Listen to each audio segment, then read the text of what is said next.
यदन्तश्चातुर्यं विलसति समाधुर्यमखिलं गुणालीयं नित्यं वरयति मरालीवदयितं स्मरामि प्रातस्तं सरुचिकरुणापूरमधुरम् अखण्डानन्दं श्री गुरुवरमहं ब्रह्म परमम् नारायणं नमस्कृत्य नरं चैव नरोत्तमं देवीं सरस्वतीं व्यासं ततो जयमुदीरये शङ्करं शङ्कराचार्यं केशवं बादरायणं सूत्रभाष्यकृतौ वन्दे भगवन्तौ पुनः पुनः ईश्वरो गुरुरात्मेति मूर्तिभेदविभागिने व्योमवद्व्याप्तदेहाय दक्षिणामूर्तये नमः कृष्णाय वासुदेवाय हरये परमात्मने प्रणतक्लेशनाशाय गोविन्दाय नमो नमः गोविन्दाय नमो नमः ॐ नारायण नारायण नारायण नारायण।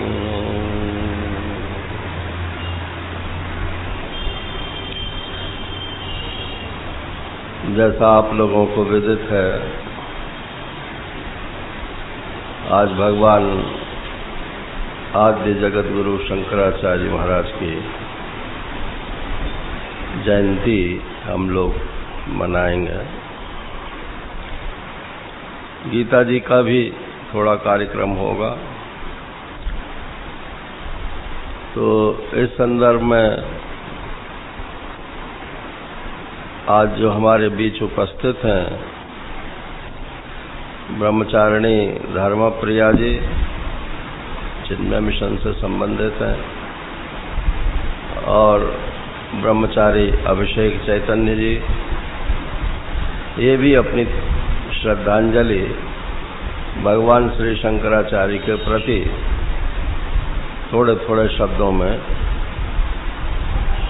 प्रदान करेंगे। मैं पहले ब्रह्मचारिणी धर्मप्रिया जी से प्रार्थना करता हूँ कि वो अपना श्रद्धांजलि दें।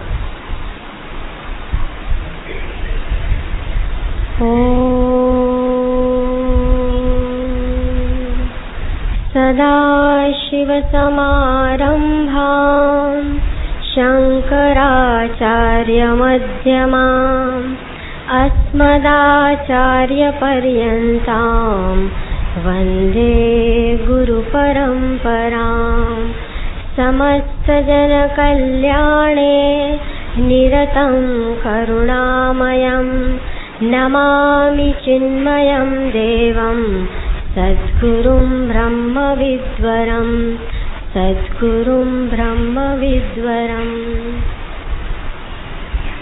मैं शंकराचार्य जी की जन्म जयंती पे टोटकाष्टकम जो है वो मैं गा के अपनी श्रद्धांजलि अर्पित करती हूँ।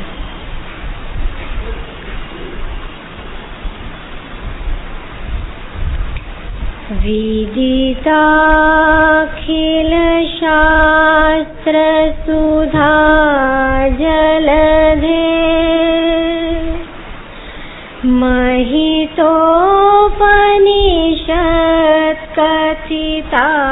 महितोपनिषत्कथितार्थनिधे हृदये कलये विमलं चरणं भवशङ्कर देशिक मे शरणं भवशङ्कर देशिक मे शरणं करुणावरुणालय पालय मां भवसागर दुःखविदूनहृदम्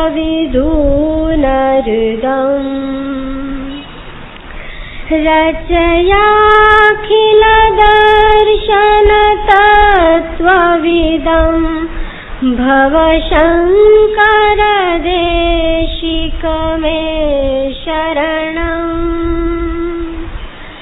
भवशङ्कर देशिक मे शरणं भवता जनता सुहिता भविता निजबोध विचारण चारुमते कलयेश्वर जीव विवेकविदं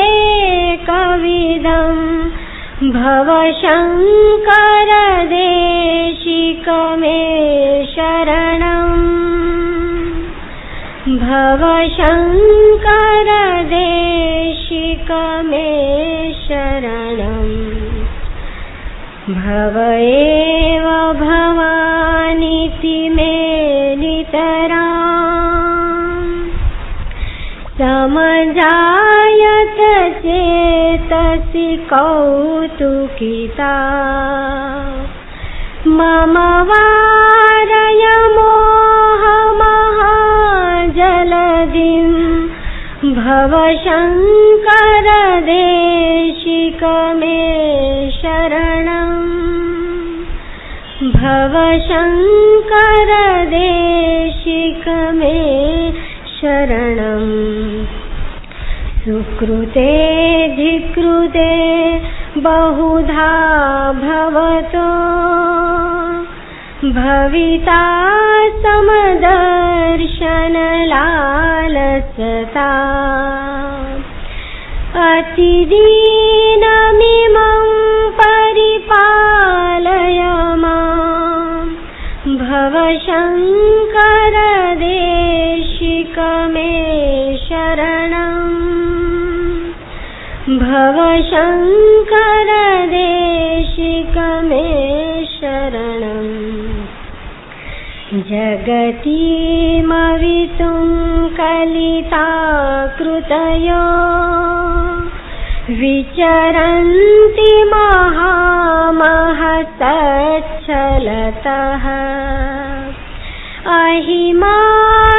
अहिमांशुरिवात्र विभासि गुरो भवशङ्कर देशिक मे शरणं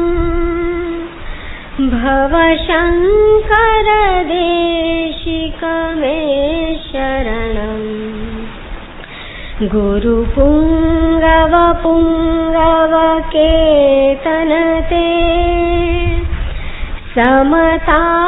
समतामयतां नहि कोऽपि सुधिः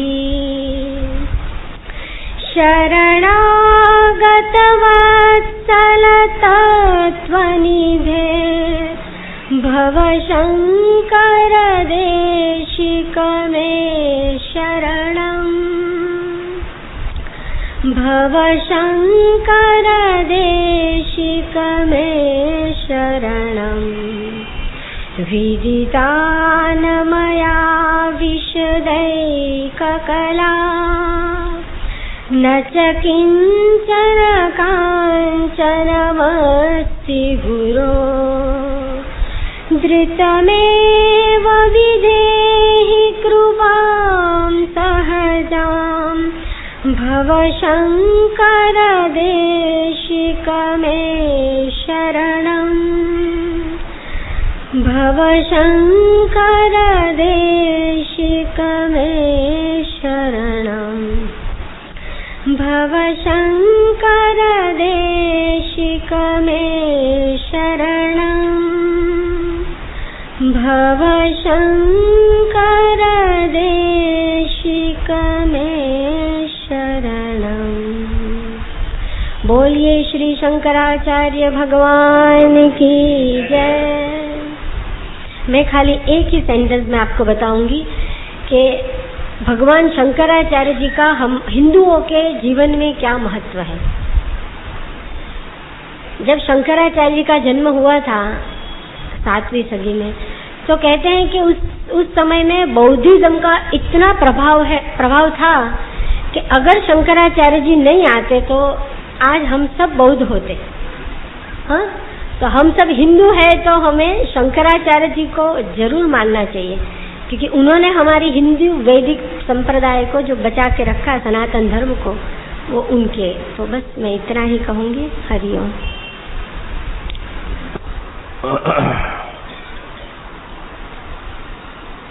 गुरु को चाहो तो गुरु मिल जाते हैं। ये जो त्रोटकाचार्य जी महाराज का भी आपने त्रोटकाष्टक पढ़ा, ये इसी को बोलते हुए और भगवान शंकराचार्य के पास आए थे। प्रार्थना इसमें यही की गई है कि हमको आप गुरु रूप में स्वीकार करो। उन्होंने कहा तुम हमें गुरु मानते हो तो हम तुम्हें शिष्य मानते हैं। हो गया। अब कहाँ ढूंढें, क्या करें? नारायण। तो ये भगवान शंकराचार्य की अपूर्व देन है कि उन्होंने प्रत्येक जीव के आत्मा के रूप में जो विराजमान गुरु है, उसको जागृत करने के लिए ये इतना सारा साहित्य की रचना की।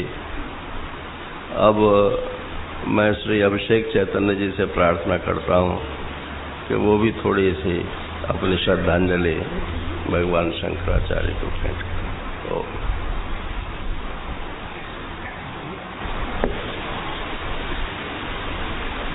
श्रुति स्मृति पुराणानाम् आलयं करुणालयं नमामि भगवत्पादं शंकरं लोकशंकरं शंकरं शंकराचार्यं केशवं बादरायणं सूत्रभाष्यकृतौ वन्दे भगवन्तौ पुनः पुनः। ओम शांति शांति शांति।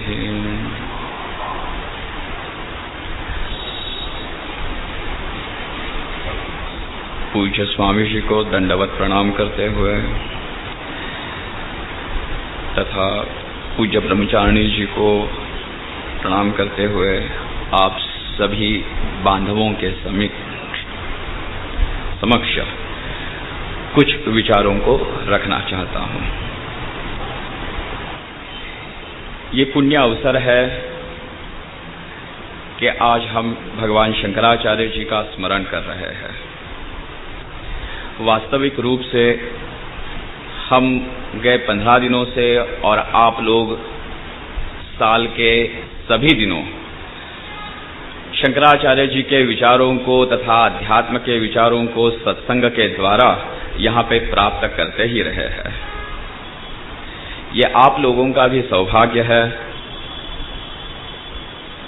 कि आपको यह पुण्य स्मरण रोज होता है। गोस्वामी जी कहते हैं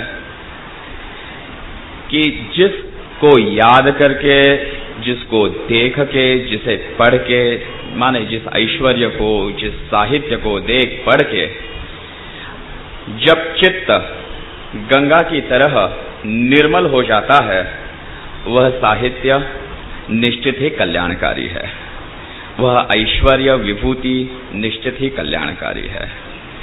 आचार्य भगवान शंकर के साहित्य में सारे कल्याणकारी गुणों का समावेश निश्चित रूप से है। जिन शब्दों में ये सामर्थ्य हो कि वे शब्द हमें अपने आत्म रूप का दर्शन करा दे, वे शब्द सर्वथा कल्याणकारी साक्षात ईश्वर रूप ही है, उनमें कोई अन्यथा भाव नहीं हो सकता। शब्द तो वहां पे हमारे लिए दर्पण का काम करते हैं, जैसे दर्पण में हम अपने रूप को देखते हैं, वैसे ही जिन शब्दों को देख पढ़ के सुन के हम अपने आत्मा की पहचान कर लेते हैं, अपने सत्स्वरूप की ब्रह्मरूपता की जहां पहचान हो जाती है, वही शब्द गुरु के है।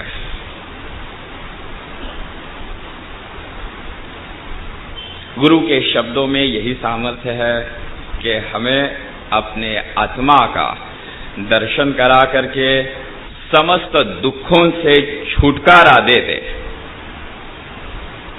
और यदि शब्द यह काम नहीं कर रहे तो कहीं पे कुछ गलत है, या तो सामने वह दर्पण नहीं है, या तो देखने की हमारी आंखें गंदली है। दो चीजें हैं। आइएगा हम जरा भगवान शंकर के कुछ शब्दों का स्मरण कर ले। वैसे तो गीता भाष्य स्वामी जी रोज हमें सुना ही रहे हैं, इसके पश्चात आपका जो गीता क्या कहते हैं शांकर भाष्य के पाठ तो चलते ही है।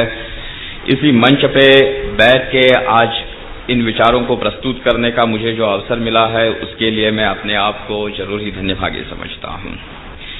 आचार्य भगवान की एक रचना है धन्याष्टकम। वैसे भाष्य के अतिरिक्त ब्रह्मसूत्र, गीता और उपनिषदों के भाष्य के अतिरिक्त भगवान शंकर की स्तोत्रों की रचना भी उपलब्ध है।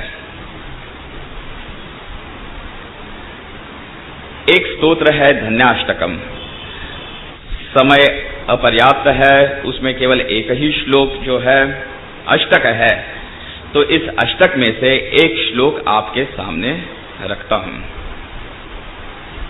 भगवान कहते हैं तज्ज्ञेयं तज्ज्ञानं यत् प्रशमकरं यदिन्द्रियाणां तज्ज्ञेयं यत् उपनिषत्सु निश्चितार्थाः ते धन्या भुवि परमार्थ निश्चितेहाः शेषास्तु भ्रमनिलये परिभ्रमन्तः। आचार्य भगवान यहाँ पे सब ओर से एक विधि एक निषेध हमें दिखा रहे हैं। बोले कि ज्ञान किस वस्तु को कहते हैं। अच्छा, ज्ञान तो है, आप जान क्या रहे हो? इस ज्ञान से कौन सी ज्ञेय वस्तु आप जान रहे हो? जानने योग्य क्या है? 2, 3 बोले कि आपका जीवन यह जान के धन्य हो गया है कि नहीं हो गया। अच्छा, आप कौन सी ऐसी चेष्टा करते हो, ऐसे कौन से कार्य में लगे हुए हो, ऐसे कौन से कर्म में संलग्न हो कि यह चेष्टा यह कर्म हमें कृतकृत्यता की ओर ले जा रहा है कि नहीं। 3 और तीसरा बोले यदि ऐसा नहीं है, कहीं ऐसे कोई चिन्ह जीवन में उपलब्ध नहीं हो रहे हैं, तो बाबा यहाँ पे थोड़ा सावधान हो जाइए, क्योंकि यदि ये नहीं हो रहा है तो कहीं हम शेषास्तु भ्रमनिलये परिभ्रमन्तः, कहीं हम भ्रमनिलय में, भ्रमनिलय माने क्या कहते हैं वहां जहां आप खो जाए, भ्रमित हो जाए, ऐसे किसी स्थान में अपने आप को भटका तो नहीं रहे, और यदि रहे हो तो सावधान सावधान सावधान, क्योंकि ज्ञान ऐसी वस्तु को कहते हैं कि जिसके द्वारा, जिसके प्राप्ति से, जिसके अभ्यास से इंद्रियों में अपने आप शांति आ जाए। जो इंद्रियों को भड़का दे उसको हम ज्ञान नहीं कहते हैं, ये तो अन्यथा है, ये तो अज्ञान है। भाई देखिए, हम जब आंखों से देख रहे हैं तो रूप का ज्ञान हो रहा है, कान से जब सुन रहे हैं तो शब्द का ज्ञान हो रहा है। अच्छा, ज्ञान तो हो ही रहा है, परंतु एक रूप के बाद दूसरे रूप को देखने की इच्छा भी मन में हो रही है कि नहीं हो रही? अच्छा, हो रही है। तो बाबा सावधान, कुछ सुनने के बाद आपको ये लग रहा है कि जीवन में कुछ सुनना शेष रह गया, सावधान। आज तक जिह्वा पे इतने रसों का ज्ञान हो गया और अभी भी यही लग रहा है कि नहीं, कुछ और रस की प्राप्ति करनी है, कुछ और चख लेना है, कुछ और देख लेना है, कुछ और भोग कर लेना है। यदि ये लग रहा है तो जो कुछ जिह्वा, नेत्र, कान, स्पर्श से हमने प्राप्त किया वो ज्ञान नहीं, वो उसका अन्यथा अज्ञान ही था। ज्ञान तो वह वस्तु है कि जो प्राप्त होते अपने इंद्रियों में शांति, शांति तज ज्ञानम यत् प्रशमकरम। बोले केवल शांति नहीं, प्रशम, प्रकर्षेण ऐसी शांति उपलब्ध कर दे कि बाबा हाँ हो गया, जो देखना था हमने देख लिया, जो सुनना था हमने सुन लिया। अब बोले अगर तुम्हारा देह झड़ जाए तो बोले कोई बात नहीं, इस देह से जो प्राप्ति होनी थी वो प्राप्ति हो गई। यदि इस निश्चय पे हम आ गए हैं, इस अनुभूति पे हम आ पहुंचे हैं, तो भगवान शंकर कह रहे हैं ये ज्ञान है, यह ज्ञान है। अच्छा, हमारा समय जो है वो यहाँ पे समाप्त होता है, 10 ही मिनट हमारे पास है। हम एक बात आपको माने ज्ञेय के बारे में रह जाती है, और तीसरे चरण में जो भगवान कहते हैं कि ते धन्याः, वे साधक धन्य है जो इस परमार्थ निश्चय होकर के चेष्टा करते हैं। यहाँ माने चेष्टा, यहाँ करते हैं जो साधन में रत है वे ही धन्य है। और बोले शेषास्तु भ्रमनिलये परिभ्रमन्तः। हम यहाँ पे आपको एक उदाहरण के तौर पे पेश करते हैं। हमारे आज के युग में रजनीश जी का जो है वह साहित्य विपुलता से पढ़ा जाता है और है भी महात्मा। उनमें कई चीजें ग्रहण योग्य भी है, परंतु कई स्थानों पे चूंकि परंपरा से विलग्न हो चुके हैं, वहां पे भ्रमित होने के भी कई स्थान, कई मौके उपलब्ध होते हैं। और भगवान शंकर का समय भी यदि आप याद करें तो सारा माहौल जो था वो बौद्धिकता से भ्रमित करने वाला हो गया था। ये बौद्ध है। बौद्ध का मतलब है कि जो बुद्धि के द्वारा, बुद्धि के विचारों से, अनेक विचारों से संभ्रम उत्पन्न कर दे, वह भगवान रजनीश जी का एक स्टेटमेंट आपके सामने रखते हैं और आपको भी लगेगा कि ये यथार्थ है।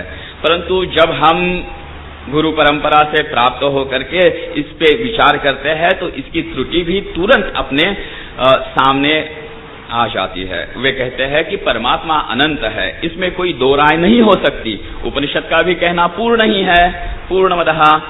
अच्छा, बोले परमात्मा अनंत है, अतः परमात्मा को प्राप्त करने के मार्ग भी अनंत है कि नहीं? सुनते ही वचन बड़े मधुर लगते हैं और बुद्धि को पुष्ट करने वाले लगते हैं। यहाँ पे इसमें कोई त्रुटि भी नजर नहीं आती। बाबा, यदि परमात्मा अनंत है और उसको प्राप्त करने के मार्ग भी अनंत है, ये यदि आपको दिखता है तो इसकी त्रुटि भी आप देख लीजिए। परमात्मा यदि अनंत है तो वह हमें इस समय यहीं पे अपने ही आत्मा के रूप में उपलब्ध है ही है। तो बाबा, तो इसकी उपलब्धि क्यों नहीं हो रही? तो एक ही उत्तर है इसका कि जो वस्तु पहले से ही प्राप्त है और यदि वह अनुपलब्ध लग रही है तो उसके अज्ञान मात्र से ही वह अनुपलब्ध है, अन्यथा नहीं है। तो लीजिए कि परमात्मा प्राप्ति का अब अनंत मार्ग है या एक ही मार्ग है?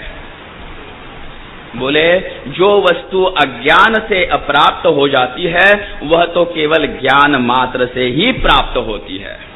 तो अनंत मार्ग कहाँ रहे? ऋते ज्ञानान्न मुक्ति ही, ये श्रुति का सिद्धांत है। ये भगवान शंकर ने अपने सारे साहित्य में इसी एक चीज का उद्घोष सर्वत्र किया हुआ हमें प्राप्त होता है। भले शब्द बड़े मधुर हो, युक्ति संगत भी हो, परंतु यदि वह शास्त्र का आधार नहीं लेते, गुरु परंपरा से प्राप्त नहीं है, तो वो निश्चित ही केवल हमें भटकाने वाले हो सकते हैं। और ऐसे माहौल में जहां बुद्धि में सब ओर से संभ्रम उत्पन्न होता है, वहां शास्त्र संपन्न गुरु परंपरा जो है वही हमारा एक आधार हो सकता है, नहीं तो शेषास्तु भ्रम निलये परिभ्रमन्तः। इसलिए जो हमारे लिए सर्वथा प्रकाश रूप है, ऐसे भगवान शंकर को अनेक कोटि बार प्रणाम करते हुए अपनी वाणी को अपने गुरु परंपरा के चरणों में समर्पित करता हूँ। हरि ओम।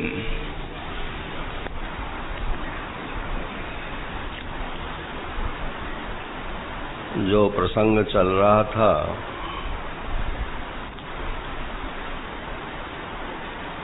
उसमें जो आज श्लोक आना था उसका उच्चारण कर लें, फिर विचार रखते हैं। या निशा सर्वभूतानां तस्यां जागर्ति संयमी यस्यां जाग्रति भूतानि सा निशा पश्यतो मुनेः। आपूर्यमाणम् अचलप्रतिष्ठम् समुद्रमापः प्रविशन्ति यद्वत् तद्वत् कामायं प्रविशन्ति सर्वे स शान्तिमाप्नोति न कामकामी। विहाय कामान्यः सर्वान् पुमांश्चरति निःस्पृहः। हरिः ओम्। अब अंतिम श्लोक तो इसलिए छोड़ दिया कि वो तो अंतिम दिन ही होगा नारायण। आज इस गीता के श्लोक का अर्थ ये है, या निशा सर्वभूतानां तस्यां जागर्ति संयमी। सब भूत प्राणियों की जो रात है उसमें जो संयमी पुरुष है अर्थात स्थित प्रज्ञ है वो जागता है। और यस्याम जागृति भूतानि, और जिस दिन में सब भूत प्राणी जागते हैं, सा निशा पश्यतो मुने, वो तो उस स्थित प्रज्ञ मुनि के लिए रात्रि के समान। यही नारायण सामान्य व्यक्ति में और महापुरुष में अंतर होता है। सामान्य पुरुष हमारे सामान्य ज्ञान को ही आगे बढ़ाने की कोशिश करते हैं, और महापुरुष जो है वो हमारे सामान्य ज्ञान को काट करके हमको आगे बढ़ाने की कोशिश करते हैं। अगर हम कटने के लिए तैयार नहीं हैं तो किसी महापुरुष की शरण में जाने से कोई लाभ नहीं है। वो तो काटेगा आपको, आपके विचारों को काटेगा, आपकी रहनी में सुधार करेगा, आपके विचारों को एक दिशा देगा। अगर इसके लिए तैयार नहीं है तो गुरु बनाने की कोई जरूरत नहीं है। एक गए शिष्य गुरु जी के पास, तो उन्होंने कहा कि महाराज हमको शिष्य बना लो। बोले हाँ, हम तो तैयार बैठे हैं, क्या करना पड़ेगा? बोले देखो माला लाओ, चंदन लाओ, ये करो, मीठा लाओ और कुछ थोड़ी दक्षिणा भी लाओ और कपड़े भी लाओ। बोले और कि फिर हम आपको मंत्र देंगे कि उसके बाद में फिर हमको क्या करना पड़ेगा। बोले झाड़ू लगानी पड़ेगी आश्रम में। ठीक है, अच्छा पानी भी लाना पड़ेगा। बोले वो भी ठीक है, जो लोग आएंगे उनकी सेवा भी करनी पड़ेगी। तो बोले महाराज ये तो सब हम कर तो खैर लेंगे, आप मेरे शब्दों को जरा पकड़ना। बोले कर तो हम लेंगे मगर आप तो कुछ करते नहीं हो। तो बोले भाई हम तो गुरु हैं, गुरु को थोड़ी कुछ करना पड़ता है, चेले को करना पड़ता है। तो बोले महाराज फिर तो हमको आप गुरु ही बनाओ, हम चेला नहीं बनना चाहते। तो जब हम गुरु बनाना चाहते हैं तो फिर चेला बनने की तैयारी होनी चाहिए। जो गुरुजी कहें उसको स्वीकार करना चाहिए। अब हम शंकराचार्य को तो माने नारायण, हमारे गुरु के गुरु के गुरु के गुरु के गुरु के परम आचार्य हैं, और उनकी बात को न माने तो हम भी तो उसी चेले की तरीके से रहे ना।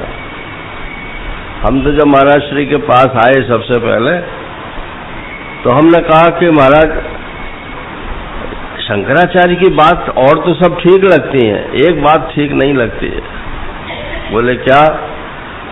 कि संन्यास अनिवार्य है क्या?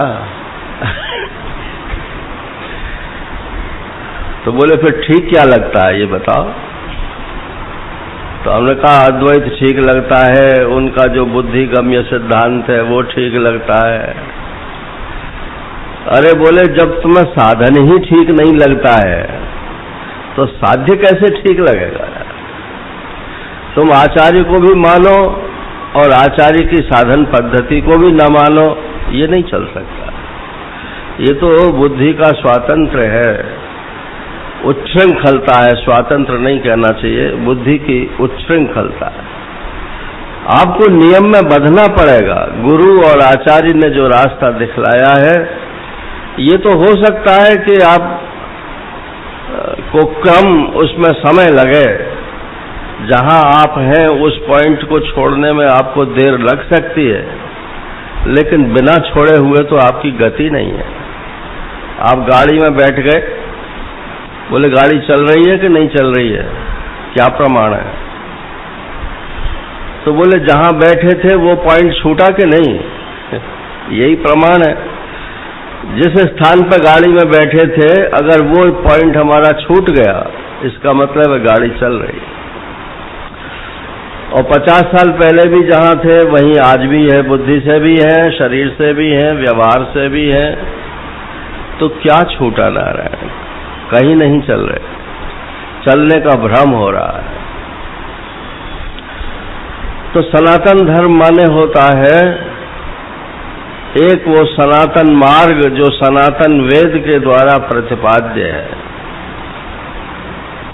उसमें यदि आप ये सोच, सनातन धर्म का लोग ये मतलब समझते हैं कि कुछ भी करो सब सनातन धर्मी है, ये इसका मतलब नहीं है। सनातन धर्म का मतलब है सनातन जो वेद है, हमेशा से रहने वाला जो वेद है, ईश्वर की वाणी है, उसके द्वारा जो जिस धर्म और साधन का प्रतिपादन हुआ है उसको सनातन धर्म बोलते हैं। और ये जब जब हो धर्म की हानि, यदा यदा ही धर्मस्य ग्लानि, ये जो गीता में और रामायण में बात कही गई, ये किस धर्म के बारे में कही गई? इसमें ये हिंदू धर्म और मुसलमान धर्म ऐसा कोई विभाग भी करने की जरूरत नहीं है।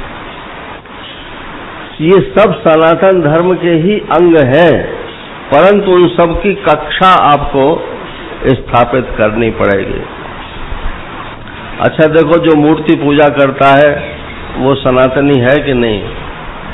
वेद में कहा है, और वेद में ये भी कहा है कि न तस्य प्रतिमा भवति, उसकी कोई प्रतिमा ही नहीं है, किसकी पूजा करते हो? तो जो निराकारी लोग हैं वो फिर वेद से बाहर थोड़ी हुए। उन्होंने उतने अंश को पकड़ लिया और मूर्ति पूजकों ने दूसरे अंश को पकड़ लिया। लेकिन इनमें सब में क्रम समुच्चय आचार्य ने बैठाया है। आप वेद की कोई भी बात मानो, यज्ञ सनातन धर्म है, दान सनातन धर्म है, तप सनातन धर्म है, स्वाध्याय सनातन धर्म है, सत्संग सनातन धर्म है, संन्यास सनातन धर्म है, गृहस्थ सनातन धर्म है। ये सब सनातन धर्म के ही अंग है, परंतु इन सब में एक क्रम है और वो क्रम जो है वो आचार्य लोग बताते हैं। तो श्री शंकराचार्य भगवान ने वो क्रम समुच्चय हम लोगों को प्रदान किया है। उसके लिए साधन पंचकम जो उनका एक छोटा सा है वो यहाँ भी हुआ ही होगा कभी न कभी। तो उसमें बिल्कुल प्रारंभ से लेकर के कहाँ से शुरू करना है और कहाँ पे हमको अंत करना है, सनातन धर्म की पूरी व्याख्या संकेत उसमें दे दिए। कुल 5 ही तो श्लोक है नारायण उसमें। और गीता प्रेस की जो स्तोत्र रत्नावली पुस्तक है ना, उसमें वो दे भी रखा है और उसका अर्थ भी दे रखा है। तो आप उसे पढ़ लीजिए, सनातन धर्म का आपको प्रकाश हो जाए। उसमें चरम धर्म जो है वो ये संन्यास धर्म है, और चरम माने अंतिम, इसके बाद फिर और कोई धर्म नहीं है। इसलिए जो कहते हैं कि अब इन्होंने तो नाम ले दिया, लेकिन नाम लेने की हमें कोई जरूरत नहीं है। हमारे महाराजा श्री तो कहते हैं कि उन्हें फिट कर लो, लेकिन क्रम का तो मतलब ही यह है कि इसके अभी और आगे है। तो अपने इस संन्यास धर्म में पहुंचने के पश्चात फिर और कोई धर्म नहीं है। देखो चोटी नहीं रही और जनेऊ नहीं रहा, तो अब आप वैदिक कर्मकांड के अधिकारी नहीं है। सच्ची सच्ची बात आपको बता दूं, महाराज श्री बोलते थे कि ये तो यूनिफॉर्म की तरह से है। जैसे सिपाही की भर्ती होती है तो उसको यूनिफॉर्म पहना दी जाती है, लेकिन जब वो छोड़ता है तो उसकी यूनिफॉर्म उतार ली जाती है ना। तो ये तो एक यूनिफॉर्म, पहले क्या यूनिफॉर्म थी? बोले चोटी जनेऊ, ये यूनिफॉर्म थी। इसलिए ब्रह्मचर्य आश्रम में ही चोटी जनेऊ डाल करके और वैदिक परंपरा के साधन में उसको लगा दिया जाता। वो क्या ब्याह नहीं करता था? बोले हाँ, गृहस्थ आश्रम में जाता था, फिर वानप्रस्थ में नहीं जाता था, जाता था। उसके बाद संन्यास आश्रम में। बोले अब कटवादी। कटवादी का मतलब नाक नहीं है। वो जो यूनिफॉर्म थी वो उतार के फेंक दी। विधि पूर्वक, अगर ब्याह आपका विधि पूर्वक हुआ है तो तलाक भी नारायण विधि पूर्वक होना चाहिए। तो ये सन्यास जो है ये विधि पूर्वक ग्रहण जो किया जाता है, उसमें विधि पूर्वक जितने पहले धर्म स्वीकार किए गए हैं वो सब उनका परित्याग कर दिया जाता है। तो बोले अब कौन सा धर्म है? बोले सर्वधर्मान परित्यज्य। यही तो सन्यास है नारायण। दोनों हाथ उठा दो, अब जो होवे सो होवे, नहीं होवे सो नहीं होवे। न किसी का सुधार करने की जरूरत है, न किसी को अपने आप उपदेश करने की जरूरत है। आप शास्त्र चर्चा करो, अपना समय अच्छी तरह से बिताओ, दूसरों का समय का कदर करो। उनको कुछ बता सकते हो, पूछें वो इच्छुक हो तो बता दो, और नहीं पूछे तो जबरदस्ती गुरुत्व तो अपना स्थापित करने की कोशिश नहीं करनी चाहिए। ये सन्यास धर्म तो ऐसा है, ये अंतिम है। अब लोग कहते हैं शंकराचार्य जी ने तो बौद्धों को मरवाया। उनकी 29 जीवनी प्रकाशित हैं, 29, और वो बहुत सी बातों में एक दूसरे से मेल नहीं खाती हैं। क्यों कि जिसकी जैसी आस्था है वो महापुरुष को उसी ढंग से देखता है। तो हमें उनकी दृष्टि से कोई मतभेद नहीं है, वो वैसा देखें। लेकिन जब हम मूल्यांकन करेंगे तो हम अपनी बुद्धि से करेंगे ना। आपको ऐसा अनुभव होना चाहिए कि जो शंकराचार्य का अनुभव था वही आज मेरा अनुभव है। हमने महाराज श्री से पूछा था, 2 बार हमने उनसे ये प्रश्न पूछा। पहली बार पूछा कि अज्ञान का क्या चिन्ह है, तो उन्होंने कहा कि चित्त और आनंद, इनको अलग अलग मानना ये अज्ञान का चिन्ह है। फिर दोहरा देता हूं, चित्त और आनंद को अलग अलग मानना ये अज्ञान का चिन्ह है। चित्त माने जानने वाला जो चैतन्य है, वो तो मैं हूं, लेकिन मैं तो ज्ञानी तो हूं, साक्षी तो हूं, लेकिन मैं आनंद स्वरूप नहीं हूं ना। मैं जीवात्मा हूं, ज्ञानी हूं, लेकिन मैं आनंद स्वरूप नहीं हूं। आनंद स्वरूप होता तो मुझे दुख क्यों होता। लोग कहते हैं कि भगवान ने सृष्टि नहीं बनाई है, क्योंकि भगवान तो आनंद स्वरूप है। अगर कोई भी रचना करता है तो वो तो अपने अनुरूप करता है, तो ये दुख कहां से आ गया। एक संप्रदाय है जो ऐसा बोलता है, इसलिए वो कहते हैं हम भगवान ही नहीं मानते। चलो तो बोले अगर मैं ज्ञान आनंद स्वरूप होता तो मैं दुखी क्यों होता।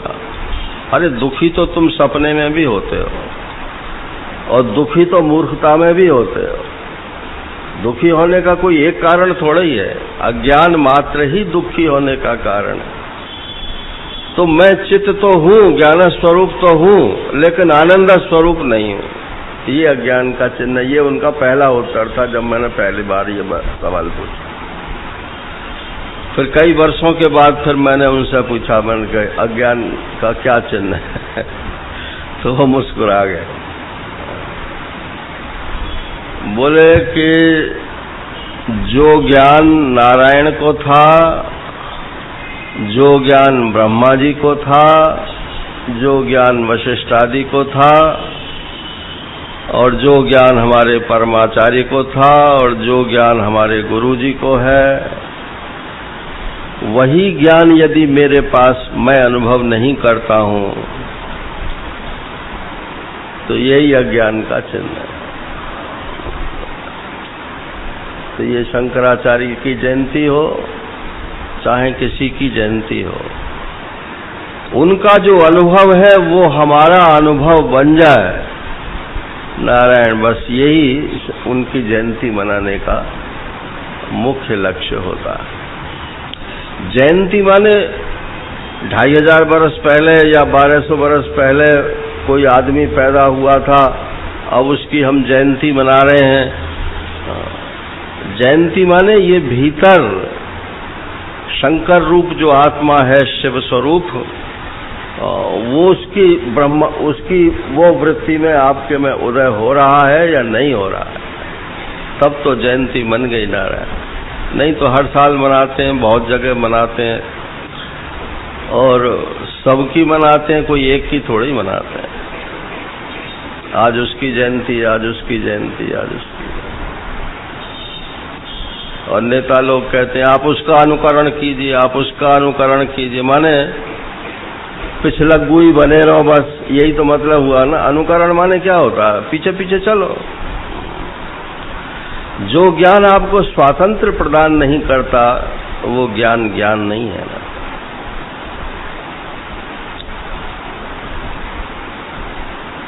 एक देखो, एक तो है ब्रह्म ज्ञान और एक है जीवन मुक्ति।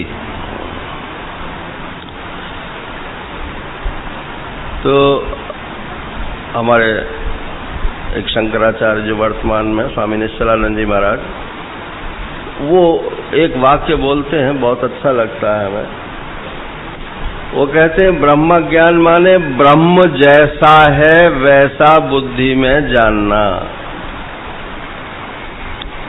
शब्द जरा फिर दोहराता हूं मैं, ब्रह्म जैसा है वैसा बुद्धि में जानना, इसका नाम है ब्रह्म ज्ञान। ये परोक्ष भी हो सकता है और अपरोक्ष भी हो सकता है, लेकिन ब्रह्म जैसा है वैसा ही रहना, इसको बोलते हैं ब्रह्मनिष्ठा। हमारे जज स्वामी थे आश्रम में, तो उन्होंने महाराज श्री से पूछा, महाराज ब्रह्म कैसा होता है? बोले जैसा मैं बैठा हूं ऐसा ही होता है। अरे क्या उसके कोई सींग निकल आते हैं या कोई उसके कोई ऐसी चीज हो जाती है कि उसको देखकर तुम पहचान लो? ब्रह्म, उड़िया बाबा जी महाराज बोलते थे कि ब्रह्म कहते हैं सर्वाधिष्ठान को। अब ये शब्द तो आम है, जो जिसमें सब रहते हैं उसको बोलते हैं सर्वाधिष्ठान। तो ब्रह्म माने जो सर्व का अधिष्ठान है। अब तुम किसी ने जरा सा भी विपरीत बोल दिया तो क्यों तुम मचलते हो, क्यों तुम जो है गुस्सा होते हो? अरे उसकी अपनी बुद्धि है, अपनी जबान है, कुछ भी बोले, और अपना प्रेस है आजकल तो। जैसा सोचो वैसा छपवा दो, और फिर अपने एजेंसियां हैं, मीडिया है, उनको जो है आप पैसे दो तो आपका प्रचार हो जाता है। नारायण, तो वो तो हिटलर ने भी ये सब किया था, लेकिन कसौटी उसकी जो है वो श्रुति शास्त्र है। कई जगह भगवान शंकराचार्य ने ये लिखा है कि हम आपके तर्क को नहीं मानेंगे, तर्क से श्रुति को सिद्ध कर सकते हो तो सिद्ध करो, और तर्क से यदि श्रुति को काटते हो तो वो तर्क नहीं है, कुतर्क है। तो जो श्रौत सिद्धांत है वही शंकराचार्य जी महाराज का पक्ष है। अब यहां तो ये तो श्रौत सिद्धांत का स्थान ही है। तो उड़िया बाबा जी महाराज बोलते थे, उन्हीं के शब्दों में मैं बोल रहा हूं, कि जब तुम सर्वाधिष्ठान ब्रह्म हो तो सब तुम्हारी छाती पे ही तो मूंग दलेंगे। मूंग दलना माने वो चकला चलाते हैं ना, दाल जो बनाते हैं। तो जब तुम ब्रह्म हो, सर्वाधिष्ठान हो, तो चाहे नास्तिक हो, चाहे आस्तिक हो, चाहे साकारी हो, निराकारी हो, ऐसा हो वैसा हो, दुष्ट हो संत हो, सबको धारण तुम ही तो करते हो। तो तुम क्यों विचलित होते हो? या तो तुम अपने को ब्रह्म जानते नहीं हो नारायण, और जानते हो तो सबको सहन करना पड़ेगा। उनके ये शब्द हैं कि बेटा बर्दाश्त करो। वो शाह नहीं बोलते थे, सा बोलते थे। बर्दाश्त करो, बर्दाश्त करो, सहन करो सब। यही कलयुग में तपस्या है। इसको वो तपस्या कहते। तो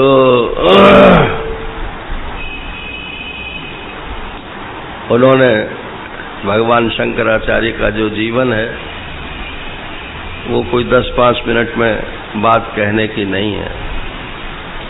अपने आश्रम में भी जयंती मनाते हैं ना, हमारे आश्रम में तो सब आचार्यों की जयंती मनाते हैं, शायद आपको पता हो। जितना, और आचार्य का मतलब है चाहे वो अद्वैत के हों चाहे द्वैत के हों, जिन्होंने भी ब्रह्मसूत्र, गीता, उपनिषद इनके ऊपर भाष्य लिखे हैं, उन सब आचार्यों की जयंती मनाते हैं। तो उसमें उनके पक्ष के जो विद्वान हैं वो आ करके प्रवचन करते हैं। तो शंकराचार्य की जयंती थी तो कहा कि आप भी 10 मिनट बोलिए। मैंने कहा ऐसा है मैं तो 10 मिनट नहीं बोलूंगा, आप किसी और से बुलवा लो। मैं तो जो है, मेरा अपना प्रवचन का टाइम था, आधा घंटे देते हैं वहाँ, तो मैंने कहा मैं तो आधा घंटे तब तक बोलता रहूंगा जब तक मैं संतुष्ट नहीं हो जाऊंगा। तो 8-10 दिन में पूरा किया नारायण शंकराचार्य जी के बचपन से लेकर के और अंत तक की कथा। क्योंकि कथा के माध्यम से सिद्धांत जो है वो बड़ी जल्दी हृदयंगम होता है, और केवल सिद्धांत की बात होती है तो जरा बुद्धि पर जोर ज्यादा पड़ता है। परंतु जैसा समय हो उसके हिसाब से काम करना चाहिए। तो भगवान शंकराचार्य तत्वज्ञानी थे, ब्रह्मज्ञानी थे, जीवन मुक्त थे, कारक पुरुष थे, अवतार थे। ये सब उनके बारे में लोग बोलते हैं। बोले भाई जो भी थे, हमारी तो वो गुरु परंपरा में परमाचार्य हैं, और उन्हीं के नाम पे आज सब रोटी खा रहे हैं लाल कपड़े वाले। महाराज श्री को एक ने पूछा कि आप जो आता उसी को सन्यास दे देते हो, उसका जो है एंटीसीडेंट कुछ पूछते नहीं हो। अरे बोले हम तो उनकी रोटी खाने का प्रबंध करते हैं। लाल कपड़े की समाज में अभी जहाँ वैल्यू है, लोग हाथ तो कम से कम जोड़ते ही हैं, भोजन की भी पूछ लेते हैं। तो भाई ये 10 नामी सन्यासियों का उन्होंने रीऑर्गेनाइजेशन किया। ऐसा नहीं है कि सन्यास उन्होंने चलाया। एक बहुत बड़े यहीं के हैं महाराष्ट्र के, उन्होंने लिखा कि शंकराचार्य जी ने सन्यास धर्म चलाया। अरे महात्मा बुद्ध ने भी सन्यासी को देखा था, तब घर छोड़ के गए थे।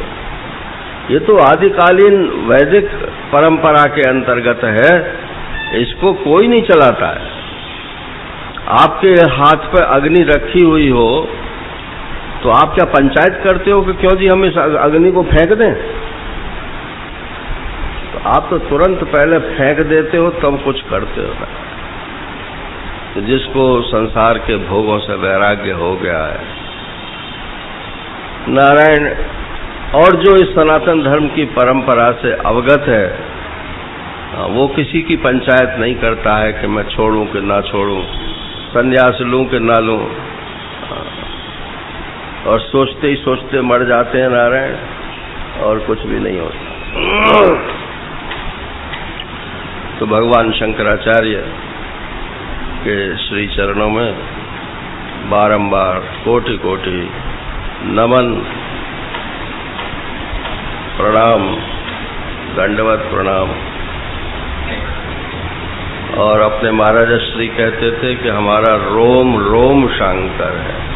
ये उन्हीं के शब्द बोल रहा हूं, हमारा रोम रोम शंकर है। माने जो शंकराचार्य का सिद्धांत है सो हमारा सिद्धांत है, वही हम जीते हैं, वही हम कहते हैं और उसी की प्रेरणा देते हैं। हरि ओम पूर्णमदः पूर्णमिदं पूर्णात् पूर्णमुदच्यते पूर्णस्य पूर्णमादाय पूर्णमेवावशिष्यते। ओम शांति शांति।